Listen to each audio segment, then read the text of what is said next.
So a while back at this point, the Pokemon Company had announced that they were actually making a Pokemon MOBA, and I was actually interested in it. Despite the fact that the video is probably one of the most downvoted videos on the entirety of the Pokemon YouTube channel, I was actually interested in it. As someone who hasn't really played a whole lot of MOBAs, my only experience with the MOBA is just Blizzard's Hero of the Storm, which people tell me is already a super simplified MOBA. But this was something I was always interested in, and continued to follow the information that had come out from like the Chinese betas and the Canadian beta that happened not too long ago. Well, now following E3, the Pokemon Company finally decided to speak up about it again, and they put out a little CG trailer along with stating that the game will come out next month for the Switch, and then mobile later this year. But then on their Japanese account, they actually posted a little bit of a gameplay video, and that's what we're going to be checking out today. So come with me as we take a look at this gameplay video and talk a little bit about what we see. So it starts out with explaining what the game is and talking about how it's a 5v5 game. Now we already knew some of this information. This was some of the things that they had talked about when the game was originally unveiled. It was a 5v5 MOBA, and you got to pick a couple Pokemon, and the whole point was that you would go into this battle arena. If you don't know like what a MOBA is, it really is just sort of like a top-down, like sort of tower defense in a way. I'm not explaining it the best, but basically, Pokemon Unite is the Pokemon Company's take on a MOBA. And here you would select from a Pokemon. Now, no matter what Pokemon you choose, like if you could choose Blastoise or Charizard or any of these, they actually get devolved back to their original forms. And that's something that this game and on the Pokemon website, it talks about how this is unique to this like area where the Pokemon revert back to their starter forms. Now here they get to see the screen where you get to pick them. There's probably way more Pokemon than what we see here. In fact, we know a lot of confirmed Pokemon from leaks that had come out of the Chinese beta, but whether or not how we get them, that's up for debate. There's already confirmation that apparently the cosmetics that'll be in the game are purchases, but who knows if additional Pokemon will also be required purchases. So all they're showing right now is they're talking a bit about like how the gameplay, what the gameplay's like as they're loading into the actual match. And here we can see what the screen will look like when the game begins. You have 10 minutes, and much like most MOBAs, you'll be spending the beginning of the game just sort of farming experience off the random Pokemon that'll be around the field. As you level up, you learn new moves and eventually will evolve if you're a Pokemon that can evolve. Here they're explaining how the lanes work, and in the lanes they have these little hoops that you would use to score points.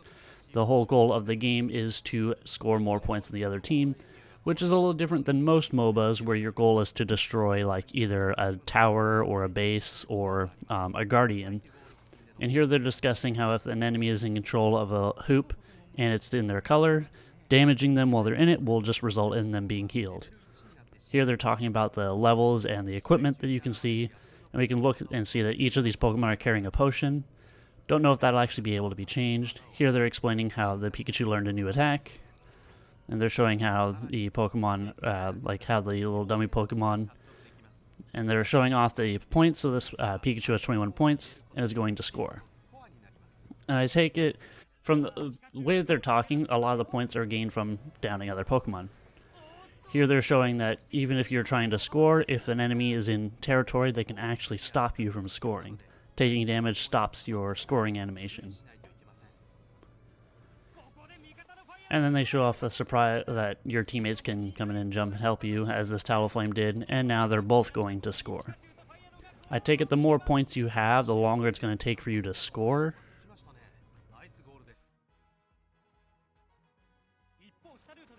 Then here they're showing off a bit of like a team attack you can do, or at least like a strategy that these players did where they walled off the other players and then did 2 follow-up attacks to make sure the Mr. Mime and the Snorlax were fainted.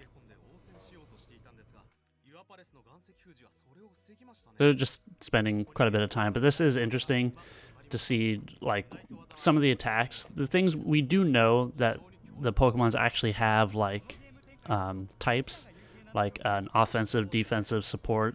That you can see on the Pokemon's website.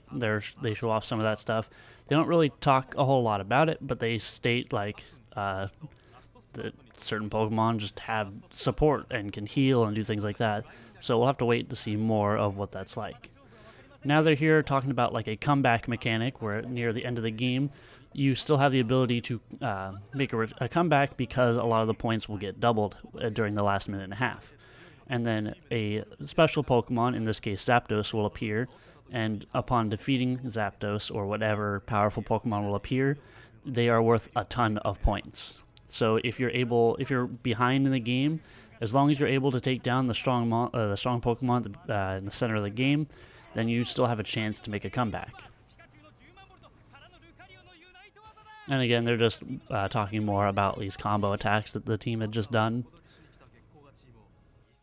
But it's definitely, I actually like this. The fact that there's this comeback mechanic here, where even if you're way behind, as long as your team can secure a kill on one Pokemon, then there's a chance that you still can recover and turn a match around.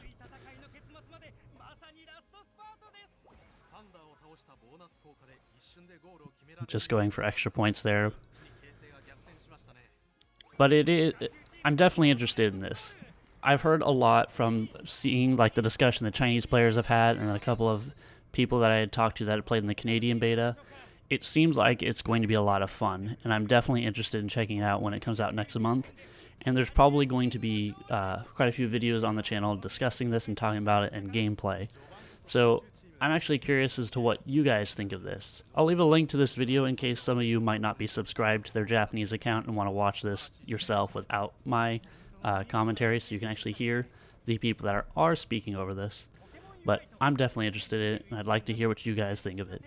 So thank you all for watching, and I'll see you all next time.